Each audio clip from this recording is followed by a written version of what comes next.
Welcome back mga kababayan sa Tagalog Crime Stories kung saan ibinabahagi ko ang aking obsession sa true crimes at isinasalaysay ko ito sa Tagalog. Kung gusto mo ang mga ganitong contents, make sure to subscribe at turn on all the notifications para lagi kang updated sa mga bago kong videos. Kung gusto mo naman na suportahan ang aking channel sa ibang paraan, you may do so by checking these options.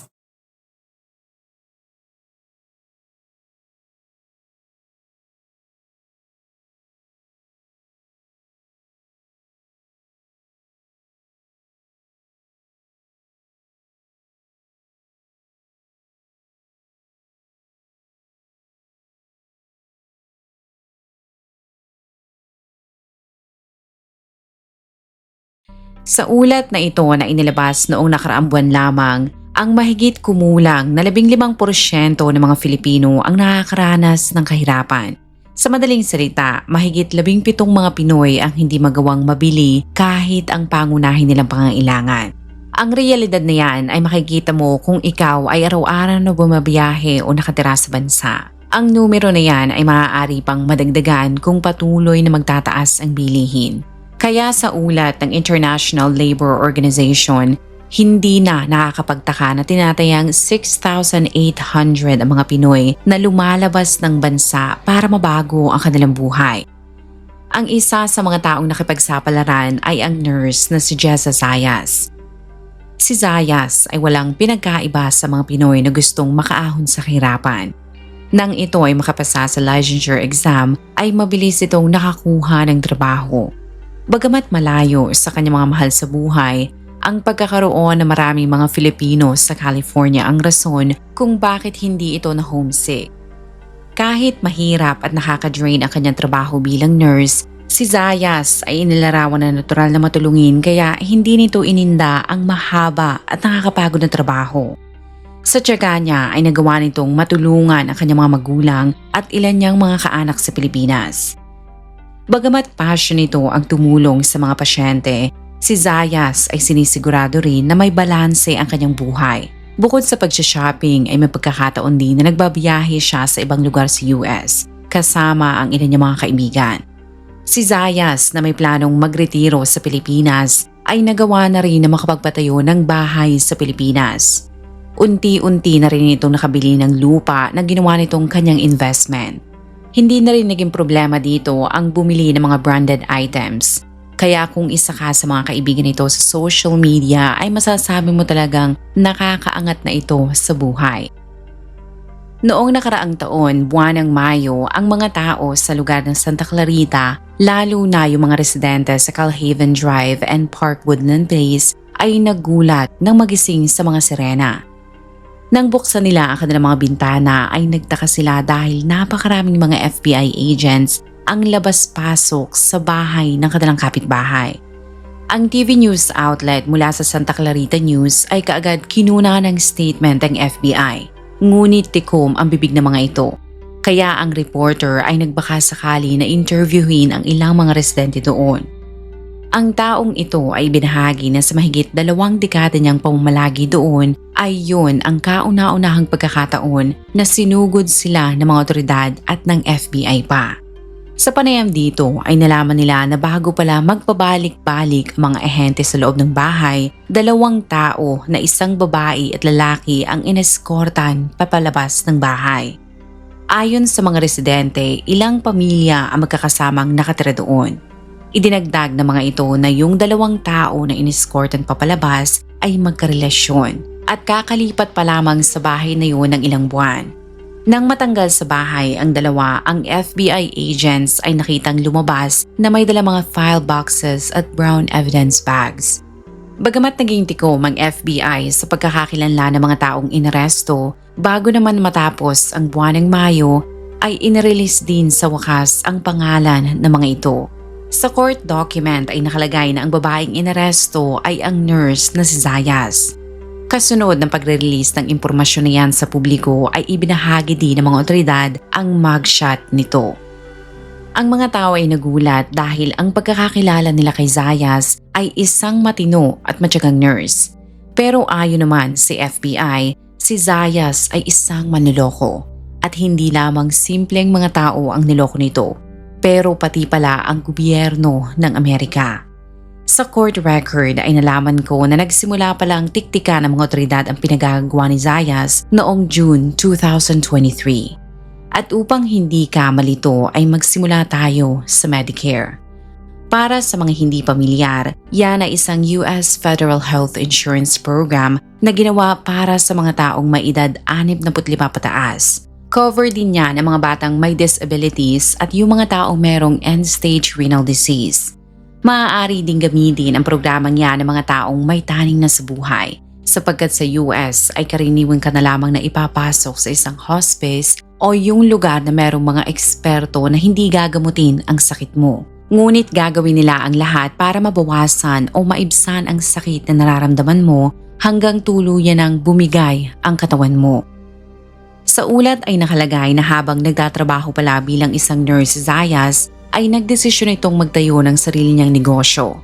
At sa kadahilanan na alam niya kung gaano kahalaga ang end-life care para sa mga pasyente at pamilya nito, kahit napapaligiran ito ng mga taong namamatay, para sa Pinay ang hospice ay isang magandang negosyo. Kaya noong 2023, hindi lamang isa kundi naging CEO ito ng 2 hospice. Ang isa ay tinawag niyang Healing Hands Hospice Incorporated at ang pangalawa ay Humane Love Hospice. Pagkatapos ni Zayas na makakuha ng mga kaukulang papeles, ay binuksan nito ang mga hospice at nagkaroon sila ng ilang mga pasyente. Marahil sa mata ng mga tao na nakakita sa mga post nito sa social media ay masasabi nilang isang matagumpay ng tao si Zayas. Pero para naman sa FBI, ang mamahaling gamit at bagay na binibili nito ay mula sa nakaw at panloloko. Ayon sa mga investigador, isa sa red flags nilang nakita ay kahit pala CEO na ito ng 2 hospice, si Zayas ay ipinagpatuloy pa rin ang kanyang trabaho bilang nurse sa Los Angeles Unified School District. Ngunit kahit anong ingat ng Filipina, ang panloloko niyang ginawa ay nadiskubre ng coordinator mula sa Salvation Army Retirement Residence mula Fresno. Sa interview ay ibinahagi nito na naalarma siya dahil sa dami ng mga pasyente na ini-enroll sa hospice, kahit klaro naman na malakas pa ang mga ito at hindi mga terminally ill. Ang masama niyang kutob ay ibinahagi niya sa mga otoridad at dahil sa federal program ang Medicare, ang FBI ay agad inimbestigahan ang nangyari. Ang mga ito ay agad nakipagtulungan sa ilang ahensya at pagkalipas ng ilang buwan ay nagawa nilang matukoy na ang salarin sa likod ng maanumalyang pag-register ng mga pasyente sa Medicare Hospice ay si Zayas.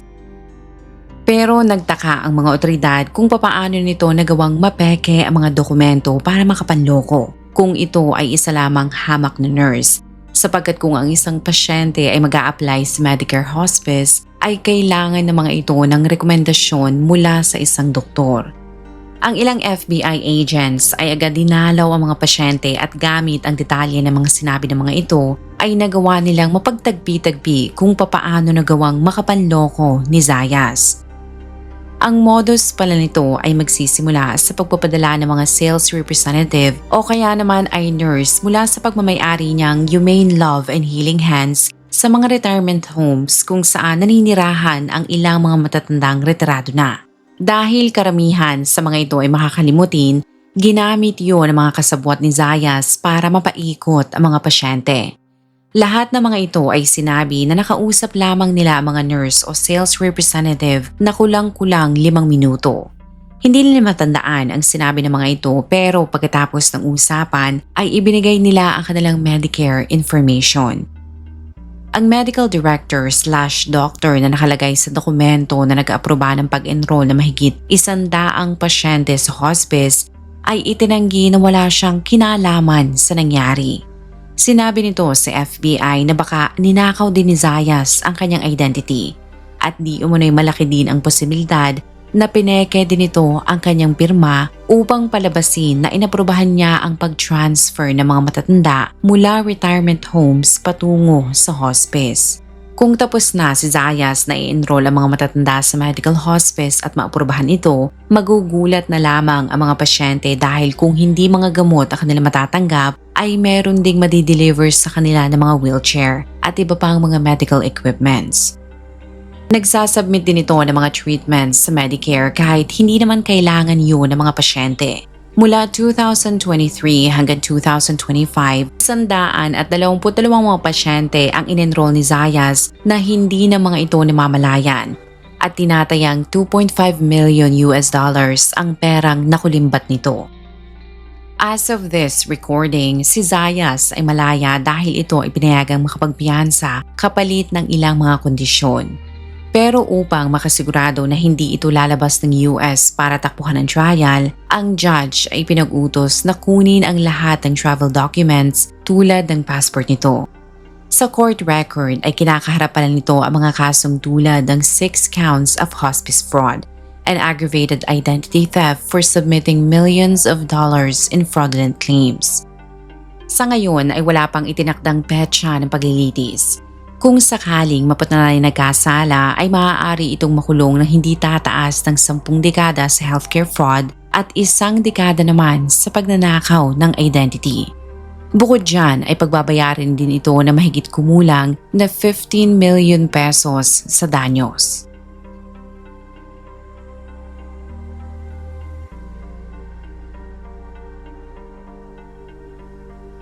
Noong September 2018, isang Pinay nurse ang matapang na hinarap ang kapwa niya Pinay din sa loob ng korte. Bagamat hinatulang guilty ay nadismaya naman siya dahil hindi ito nakitaan ng anumang pagsisisi. Ang taong tinutukoy niya ay si Emily Liwanag Jao. Base sa report, ito ay born and raised sa probinsya ng Pampanga. Nang ito ay maging opisyal na nurse, ay kumuha lamang ito ng experience saka nag-apply ng trabaho patungong US. Doon ay walang hirap nitong naipasa ang nursing exam.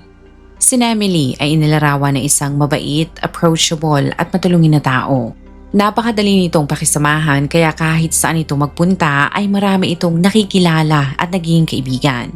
Ito rin ang takbuhan ng mga tao kung sakaling sila ay may issue o may problema. Dahil si Emily ay hindi lamang mapagkakatiwalaan, ngunit ang nurse ay ang tipo ng tao na magaling magbigay ng payo. Sa social media ay madalas na mga taong makita ang masasayang larawan ng pamilya nito. Pero noong 2017, ang pagmumukha nito ay ibinandera ng mga otoridad sa pamamagitan ng mugshot. Ang mga taong nakakakilala dito sa Pilipinas ay nabigla at hindi makapaniwala na meron itong nilabag na batas sa Amerika. Sa court document ay nakalagay na kinakaharap nito ang mga kasong 2 counts of fraud related to a fraudulent Ponzi-style investment scheme. Ang ilan ay hindi makapaniwala na manloloko ito ng kapwa. Ngunit ayon naman sa mga otoridad, kahit sino ay maaaring manloko lalo na kung may papaloko. Ayon sa mga investigador, ang Pinay nurse ay walang takot na niloko ang 35 mga Filipino na karamihan ay mga nurse din. Ang modus nito ay alokin ang mga biktima na ilagay ang kanilang pera o i-invest ito sa 2 eskwelahan sa Pilipinas. Ang Shepherd's Light Learning Center at Lord of Peace Learning Center na parehong pagmamay-ari ng pamilya ni Emily. Kung ikaw ay taga Pampanga, ang apelidong Liwanag na last name ni Emily ay kilala sapagkat may koneksyon ang kanilang pamilya sa religious group na El Shalom and City Sanctuary. Ang pamilya ni Emily ay hindi lamang madala sa simbahan, ngunit mula din ito sa pamilya na puno ng mga pastor. Ayon sa mga otoridad, ang detaling yan ay ginamit ng nasasakdal sa kanyang pag-recruit sapagkat alam niya na kapag nakita ng mga ito na siya ay palasimba, ay mas madali niyang makukuha ang tiwala ng mga ito. Sinabi ng mga otoridad na ang mga biktima na nag-check ng social media ni Emily at narinig ang proposal nito ay hindi na nagdalawang isip at nagbigay sila ng pera dito. Sa court document ay nakalagay din na pagkabigay nila ng malaking halaga ng pera sa nurse ay binigyan sila nito ng tinatawag na promissory note. Ang dokumento ay hindi lamang pirmado, ngunit ito ay nakadontaryo kaya lalo silang nakumbinsi na lehitimo ang iniaalok nito. Sa promissory note ay nakalagay na ang 2 mga eskwelahan ay nangangakong ibabalik Hindi lamang ang kanilang pera ngunit pati na rin ang kanilang return of investment na papalo ng 10 hanggang 100%. Sa bilis ng paglaki ng kanilang pera, ang mga biktima na uulitin ko ay halos lahat mga nurse ay hindi nagdalawang isip na magbigay ng tseke at nag-wire ng funds sa mga bangko na kontrolado ni Nemily. Sa pagdaan ng panahon, kasabay ng pagdami ng mga investors na nagbibigay sa kanya ng pera, ay siya ring pagbabago ng lifestyle nito.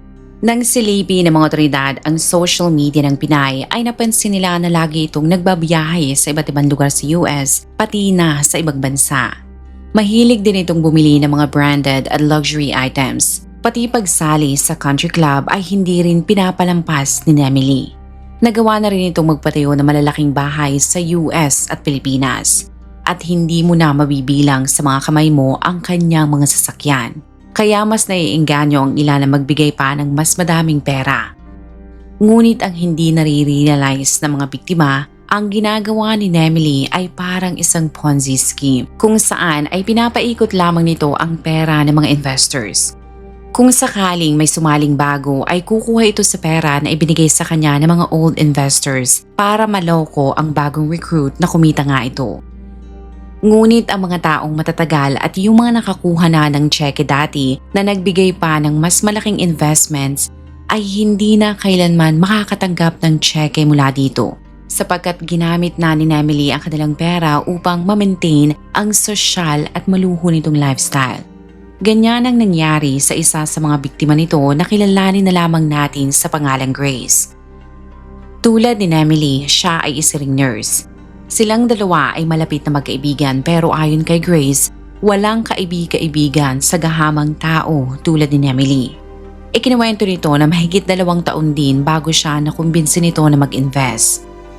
Dahil nga sa relihiyoso at naniniwala siya na ang mga God-fearing na tao ay hindi magnanakaw at manloloko, ay nagtiwala siya na kaya nitong palaguin ang mahigit kumulang na 5 milyong pisong inipon niya para sa college funds ng kanyang mga anak. Nang mapagtanto niyang niloloko pala siya nito ay kinausap niya si Nemily. Pero inamin nito na hindi na niya maibabalik ang pera dahil sa di umano'y nagastos na ang pera sa pagpapaospital sa isa nitong kamag-anak sa Pilipinas. Sinabi ni Grace na ang ginawang panloloko ni Nemily ay naging rason kung bakit ang ibang biktima ay nawala ng ipon. Ang ilang mag-asawa ay halos mag-divorce na. Ang iba ay napilita na isara ang kanilang mga negosyo at ang malala, ang ibang matatanda ay nawala ng pera na maaari pa sana nila magamit para sa kanilang retirement. Ang 2 eskwelahan naman ay sinabi na hindi nila alam na ginagamit pala ni Nemily ang pangalan ng kanilang institusyon sa panloloko.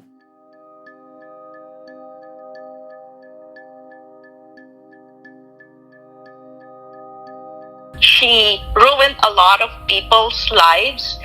Our hard-earned money has been lost. People have to close down their businesses.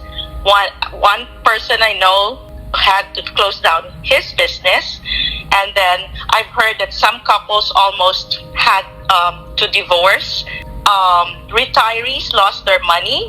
It's hard to know who to trust because this was a friend. This was a very good friend of ours. And she was very religious. She came from a family of pastors.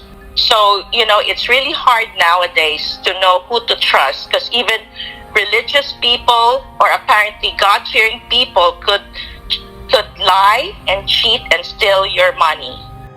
Noong September 8, 2018, si Nemily ay nag-plead ng guilty sa 1 count of wire fraud na umabot ng $1.9 million. Pero dahil sa inako at inamin niya na niloko nga siya, sa halip na makulong ng 2 dekada, ang parusa ay ibinaba na lamang sa 8 taon at 1 buwan. Kung ikaw ay nakinig hanggang sa dulo ng video na ito, maraming salamat sa panonood sa episode na ito. Please consider leaving a comment or i-like ang video na ito. At kung may kaso ka na gusto mong i-cover ko, please let me know. Magandang araw sa iyo, kabayan.